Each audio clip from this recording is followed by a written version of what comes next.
Halo Sobat Movie, bagaimana kabarnya? Masih berjalan menggunakan kaki? Hehehe. Kembali lagi dengan saya Fadil di konten Movie Storyline. Kali ini atau di kesempatan ini, saya akan merangkum sebuah film yang berjudul Nobody yang dirilis pada tahun 2021. Yang mana film ini akan menceritakan seorang pria parubaya yang selalu saja diremehkan oleh keluarganya sendiri, dan Anda akan dibuat sangat-sangat terkejut setelah mengetahui fakta tentang pria parubaya ini, di mana ia ternyata adalah orang yang paling ditakuti di lingkungan kriminal seperti mafia, yakuza, pembunuh bayaran, dan polisi pun tak berani menangkapnya. Sekilas, film ini mirip dengan film John Wick namun dengan plot cerita yang berbeda. Tahu John Wick kan? Dan dengan adegan pertarungan yang cukup realistis tanpa dilebih-lebihkan. Penasaran? Seperti biasa, bayar dulu pajak nontonnya dengan cara subscribe, like, komen, dan share ke teman-teman kalian agar channel ini lebih berkembang. Ya kalau berkembang kan saya jadi lebih semangat kontennya. Wow. Jika sudah, tunggu apa lagi? Langsung saja simetriskan posisi rebahan dan kita smackdown ke alur ceritanya.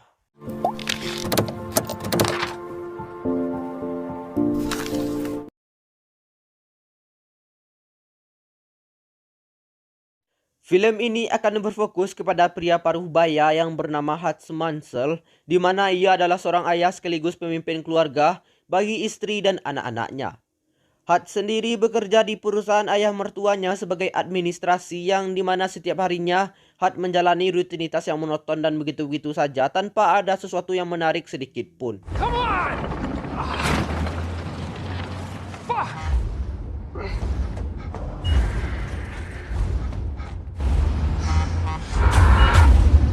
Hingga suatu malam di saat semua keluarganya sedang tertidur pulas, dua orang pencuri pun membobol rumah Hutz dan berhasil masuk.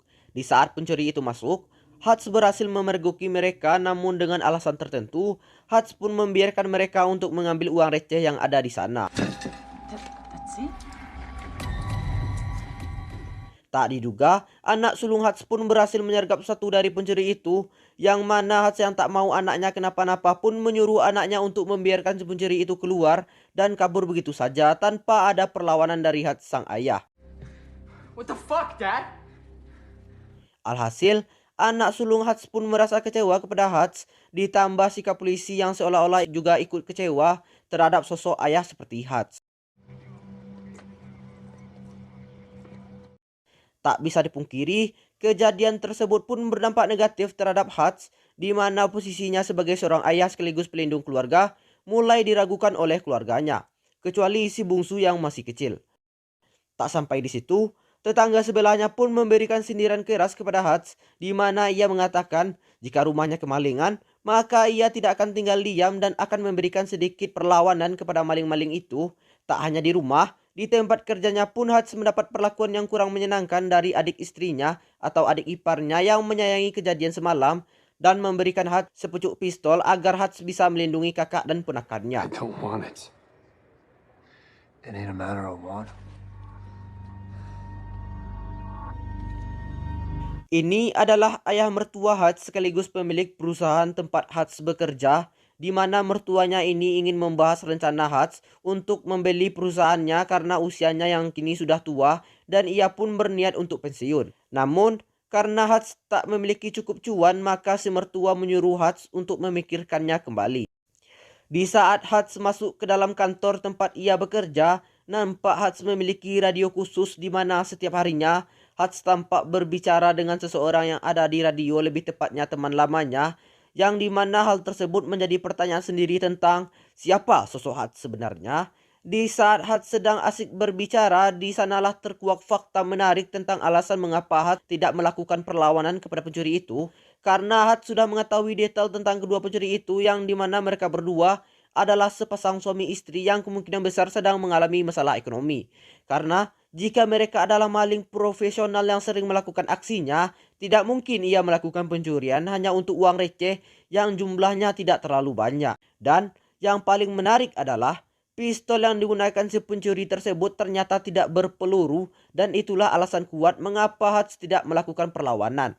Nah, dengan fakta yang barusan dan dengan analisa yang Hutz lakukan ini tentu menambah rasa penasaran kita semua tentang siapa Hutz ini sebenarnya. Sepulangnya bekerja, Hats pun mengunjungi ayahnya yang berada di panti jompo, di mana ayahnya ini sudah tidak bisa berjalan dan hanya bisa duduk di kursi sofa.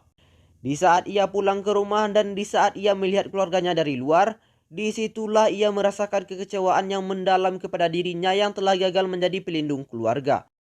Dan di saat ia masuk terlihat sang istri dan anak sulungnya masih cuek kepadanya.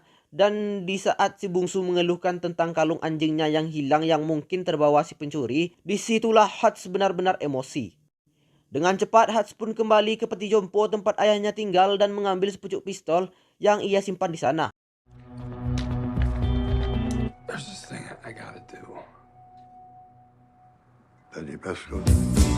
Yes, life is a bitch, y'all. You know my life. Dengan petunjuk tato yang ada di lengan si pencuri, Hats pun berencana mencari si pencuri dan memberikan mereka sedikit pelajaran dan mengambil kembali kalung anjing yang telah mereka bawa. Di saat Hats mengunjungi beberapa pembuat tato, ia pun tidak mendapatkan sedikit pun petunjuk dari si pencuri.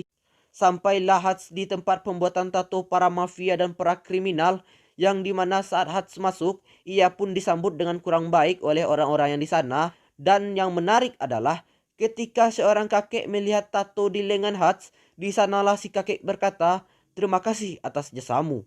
Dan di saat si kakek masuk ke dalam ruangannya, ia pun mengunci rapat ruangannya tersebut dan itu tentu membuat orang-orang yang ada di sana seketika berubah sikap dan melayani Hats dengan cukup baik. Jadi penasaran kan? Tak ingin buang-buang waktu, Hats yang sudah mendapatkan petunjuk pun bergegas masuk ke dalam rumah si pencuri dan meminta si pencuri untuk mengembalikan kalung anjingnya dengan cara yang kasar. Namun di saat Hats mendengar tangisan bayi kedua pencuri itu, seketika Hats pun mengurungkan niatnya dan memilih memukul tembok untuk meluapkan kekesalannya.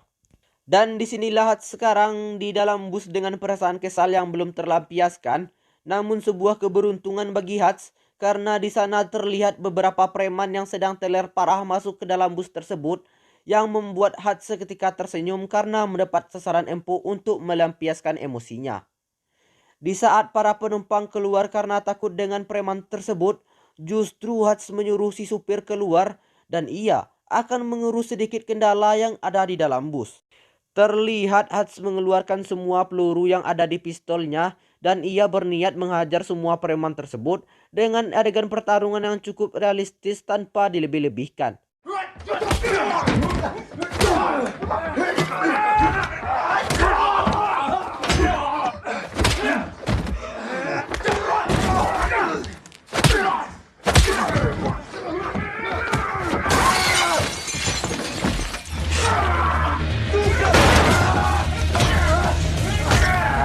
Sorry about the mess. Setelah selesai membuat semua preman-preman cungu itu tepar, kita bisa simpulkan bahwa Hats mungkin bukan siapa-siapa, namun ia bukanlah orang yang sembarangan. Setelah sampai di rumah, sang istri pun dibuat kaget dengan wajah Hats yang sudah penuh dengan luka. Namun sang istri tidak mau kepo dan lebih memilih mengobati sang suami dengan sepenuh hati dan menemaninya sampai ia tertidur. Sementara di sisi lain kita dikenalkan dengan seorang pemimpin mafia Rusia yang bernama Yulian, yang dimana Yulian terlihat sedang bergoyang pargoi di sebuah klub yang cukup ramai pada malam itu. Di saat sudah selesai berjoget, di sanalah teman sesama mafianya menegur Yulian untuk lebih berwibawa agar mafia-mafia lain menghargai mereka. Tanpa basa-basi, Yulian pun memecahkan satu buah gelas dan menghajar seorang pengunjung sampai ia tewas. Tak lama kemudian, Yulian pun mendapatkan sebuah telepon yang mengatakan bahwa adik Yulian sedang dirawat di rumah sakit, yang mana adiknya tersebut adalah salah satu preman yang dihajar oleh Hats pada saat di bus tadi. Yulian terlihat murka atas apa yang telah menimpa adik kesayangannya dan Yulian mendatangi tempat teman adiknya dirawat. Di sanalah Yulian pun mendapatkan kartu identitas Hats yang tak sengaja jatuh dan diambil oleh teman dari adiknya Yulian. Tak lama kemudian Hats yang sedang makan bersama keluarganya pun mendapatkan telepon dari teman lamanya, yaitu orang yang Hats sering ajak bicara di radio, di mana temannya tersebut mengatakan bahwa salah satu orang yang Hats hajar di bus tersebut tak lain tak bukan adalah adik dari pemimpin mafia Rusia yang bernama Yulian. Terlihat Julian memberikan kartu identitas Hutz kepada stafnya untuk melacak keberadaan Hutz, di mana saat si staf mendapatkan lokasi Hutz, si staf pun dibuat kaget dengan gambar-gambar yang memperlihatkan keganasan Hutz di masa lalu, yang membuat si staf tak mau ikut campur dengan masalah ini dan lebih memilih mengundurkan diri dari pekerjaannya. I'm out, no need to pay. Sementara di kediaman Hutz terlihat pasukan Julian bergerak lebih cepat dan berniat untuk membantai Hutz beserta keluarganya. Di mana Hutz yang sudah mengetahui itu pun menyuruh istrinya beserta anak-anaknya masuk ke ruang basement, yang mana sang istri baru sadar bahwa rumahnya memiliki ruang basement yang super aman dan super canggih. Di situ Hutz menyuruh mereka semua tetap tenang sementara ia akan membereskan pasukan tersebut. Sekilas adegan ini terlihat sama dengan adegan John Wick yang didatangi oleh pasukan Vigo. Tahu John Wick kan? Di saat para pasukan itu masuk, Hutz pun dengan ganasnya membunuh mereka satu persatu, bahkan lebih sadis daripada John Wick si Baba Yaga, meskipun ia harus tertangkap karena disetrum dari belakang.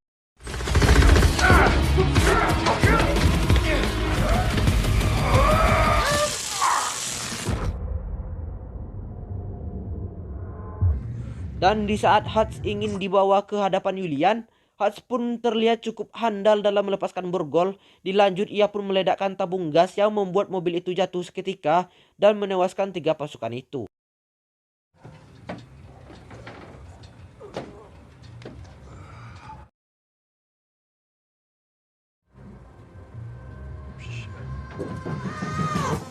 Hey, Pops. That thing I had to go do.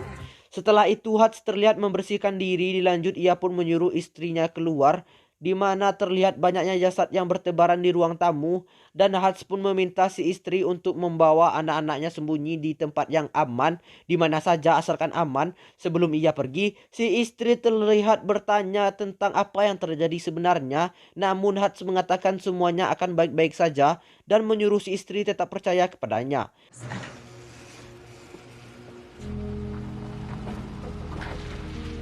Setelah si istri pergi, terlihat Hutz mengambil sebuah kotak yang berisikan emas batangan, di mana emas tersebut ia dapatkan di saat ia masih bekerja di masa lalunya, dan sekilas emas ini sama seperti emas koin di film John Wick yang John Wick dapatkan setelah menyelesaikan misinya, yaitu membunuh seseorang.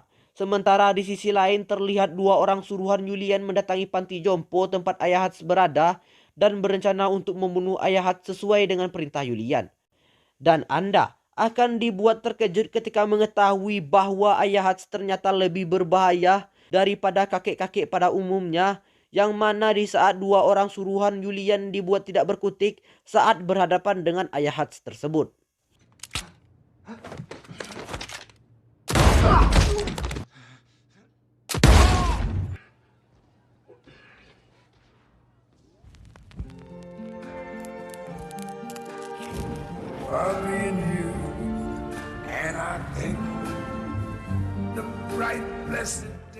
Setelah membakar rumahnya sendiri beserta jasad pasukan Julian, Hutz pun mendatangi rumah mertuanya, yang mana Hutz bermaksud untuk membeli perusahaan mertuanya dengan emas batangan yang ia bawa. Di sana terlihat adik iparnya tidak terima jikalau perusahaan ayahnya jatuh di tangan Hutz. Adik iparnya pun mencoba menyerang Hutz, namun Hutz berhasil membugem perut adik iparnya yang membuat adik ipar merasa sangat-sangat kesakitan. What am I gonna do?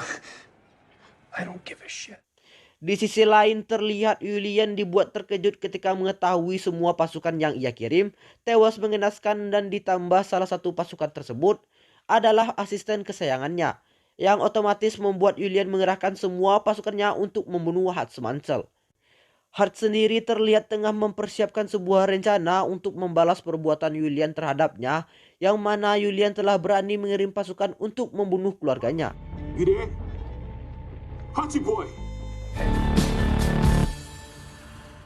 Tanpa rasa ragu sedikit pun, Hutz nekat mendatangi tempat penyimpanan uang milik Julian, di mana dengan santainya ia membunuh puluhan nyawa yang ada di sana.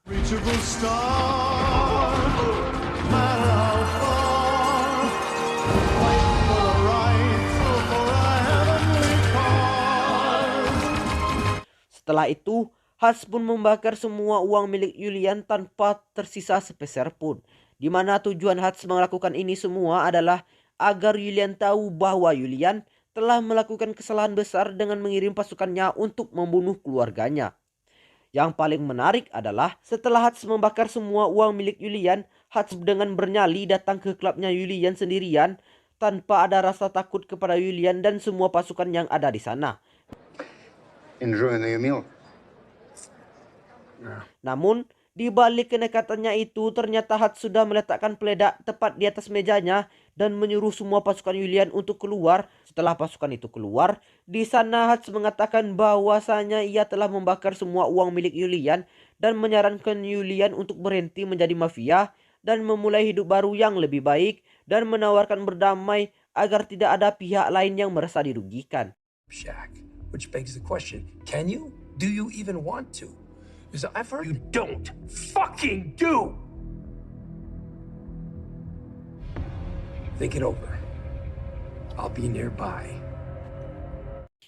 Di saat Hutch sudah keluar dari klub tersebut, Hutch terlihat sedang menunggu Julian untuk melakukan sebuah tindakan. Benar saja, Julian yang baru keluar dari klub pun nekat menembak Hutch dan memilih untuk tidak berdamai. Terjadi aksi kejar-kejaran Julian terhadap Hutch, yang mana Hutch diberondong ratusan peluru dari Julian, dan di saat Hutch tiba di perusahaan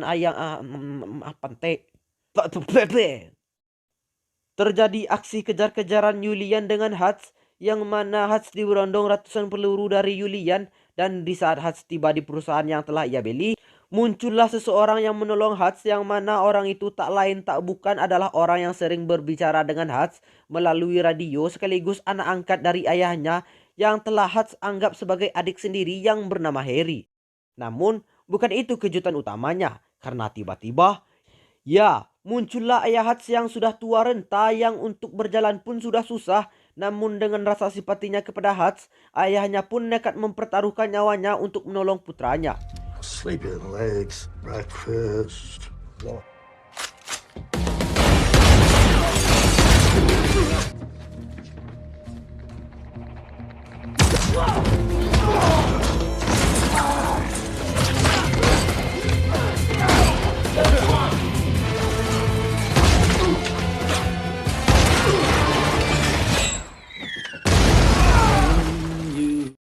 Ketika mereka bertiga berkumpul, disitulah saat-saat masa lalunya terulang kembali, yang mana mereka bertiga adalah keluarga yang sangat ditakuti karena memiliki profesi yang kelam di masa lalu. Setelah membantai pasukan tersebut, terlihat Julian yang tinggal sendirian pun nekat menembak bahunya Harry, dan di saat itu Hutch pun mengambil sebuah pintu anti peluru, lalu menempelkan sebuah peledak dan berlari ke arah Julian hingga membuat Julian tewas saat itu juga.